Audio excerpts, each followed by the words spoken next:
大家好，欢迎观看居家101，我是阿杜。我们之前做过我5年多将近10万公里的长距离特斯拉 Model 3第一次入场维修的介绍，各位如果还没有观看，可以去看一下。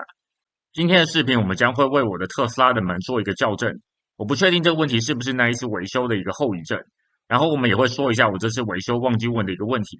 如果各位知道原因，请跟我说一下。那我们就开始吧。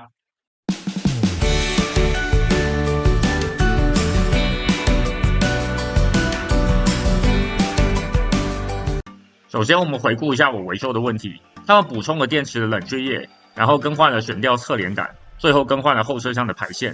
其中最后一项没接好，导致后车厢在我领车时打不开。不过这个在我领车时解决了。这边第二个问题，我那时领车的时候没有注意到，就是我的门突然变得很难关上。不过隔天我就发现了这个问题。我不确定他们在补充电池冷却液或者是更换悬吊侧连杆时，需不需要把门拆下来，然后装回去是不是没有装好？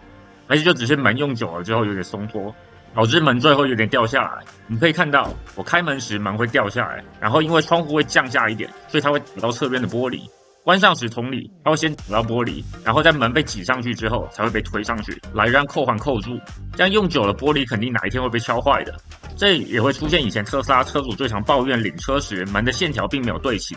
其实这个很容易解决，因为其实门的高低是可以调的。而且如果不调的话，门侧面的这块马上就会被刮坏的。我们马上来调整。我们这边可以看到，我稍微抬一下，门是可以挪动的，代表了调整门的螺钉松了。有几种调整，其中一种是调整扣环的环，这是在门调整好的情况下，如果你扣环对不起，你可以稍微松开螺钉，用锤子敲一下它的角度。不过我们这边不一样，我的门明显松了，导致它降下来一点，所以我们需要把螺钉上紧。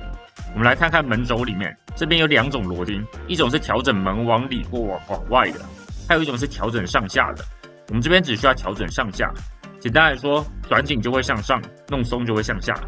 我们顺时钟转就会把它转紧，然后把门关上试试，也可以尝试抬门，如果紧了的话，门应该是不会被挪动的。调整个几次，看看怎么样可以调整到刚刚好对齐，关上门时完全没有阻力，让玻璃完全不会堵到。这样我们就校正完成啦。接下来我们会说一下我这台特斯拉最近遇到的一个问题，我这次维修时忘记问了，如果各位知道原因请告诉我。有可能是之前下过雨，不过很奇怪的是，之后已经隔了一整天，我把窗户摇下来时，突然发现窗户摇上来之后有大量的水，这代表之前要么窗户，不然就是其他地方漏水进去到门里面。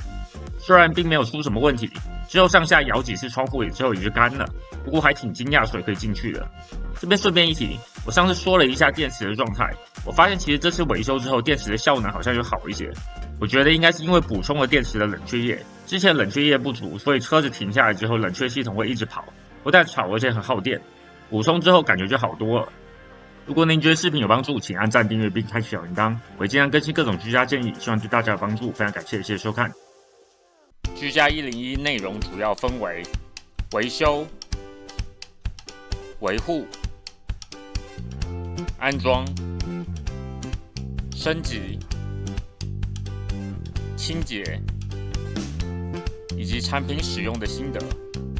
希望各位以最少的经费来达到最高的生活品质。各位用不到这些技能自然是最好，但是如果遇到，希望视频能对你有帮助。谢谢。